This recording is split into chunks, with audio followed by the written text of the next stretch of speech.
ጤና በያላችሁበት ይሁን። የተከበራችሁ የኢፌድሪ መከላከያ ሰራዊት የዩቲዩብ ቻናላችን ተከታታዮች ወቅታዊ መረጃ አደርሳችኋለሁ።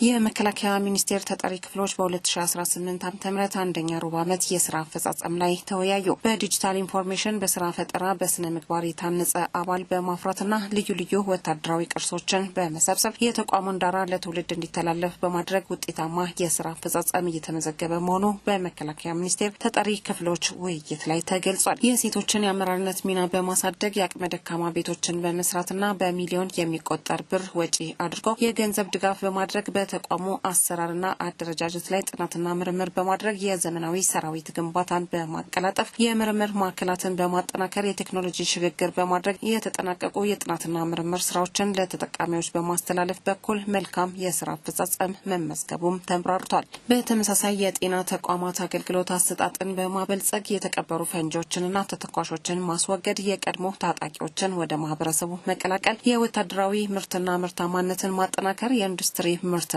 አገልግሎት ሽያጭን ማሳደግ፣ ወታደራዊ ትብብርና ዲፕሎማሲን በስትራቴጂ በመምራት የተቋሙን ገጽታ መገንባት ሌላኛው ከፍተኛ የስራ አፈጻጸም የታየባቸው ዘርፎች መሆናቸውም ተመላክቷል። ወታደራዊ ትብብርና ዲፕሎማሲን በስትራቴጂ በመምራት የተቋሙን ገጽታ መገንባት ሌላኛዎቹ ከፍተኛ የስራ አፈጻጸም የታየባቸው ዘርፎች መሆናቸውም ተመላክቷል። ዘመናዊ ቴክኖሎጂዎችን በመጠቀም የፋይናንስ አሰራሩን በማዘመን ወጪና ጊዜ ቆጣቢ አሰራር በመከወን የህንጻ ግንባታና የመንገድ ዝርጋታ መሰረተ ልማቶችን በማሳለጥ የግብርና ልማቶችንና የእንስሳት እርባታን አጠናክሮ በማስቀጠል በኩልም ውጤታማ ስራዎች መሰራታቸው በውይይቱ ወቅት ተነስቷል። ከጊዜ ወደ ጊዜ ባለሙያዎችና አመራሮች ትኩረት ሰጥተው በመስራታቸው ለውጥ እየመጣ መሆኑን የጠቆሙት የመከላከያ ሚኒስትሯ ኢንጂነር አይሻ መሐመድ የዘንድሮ ሩብ ዓመት እቅድ አፈጻጸምም የተሻለ ውጤት የተገኘበት ስለመሆኑም ገልጸዋል። የተቋሙ የእቅድና ሪፖርት ስርዓት እየዘመነ መምጣቱና የዘንድሮ ሩብ ዓመት የእቅድ አፈጻጸም ከባለፈው የበጀት ዓመት ጋር ሲነጻጸር የተሻለ ውጤት መገኘቱን የተቋሙ የእቅድና ሪፖርት ዝግጅት ክትትል ዳይሬክተር ኮሎኔል ፈይሳ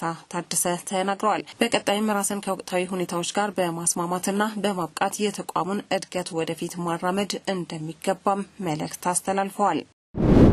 የዩቲዩብ ቻናላችን ተከታታዮች ወቅታዊ መረጃችን የተከታተላችሁት ነበረ። ፈጣን ወታደራዊ መረጃዎች እንዲደርሳችሁ ላይክ፣ ሰብስክራይብ፣ ሼር በማድረግ ቤተሰባችን ይሁኑ። ላለሁኝ በያላችሁበት መልካም ጊዜ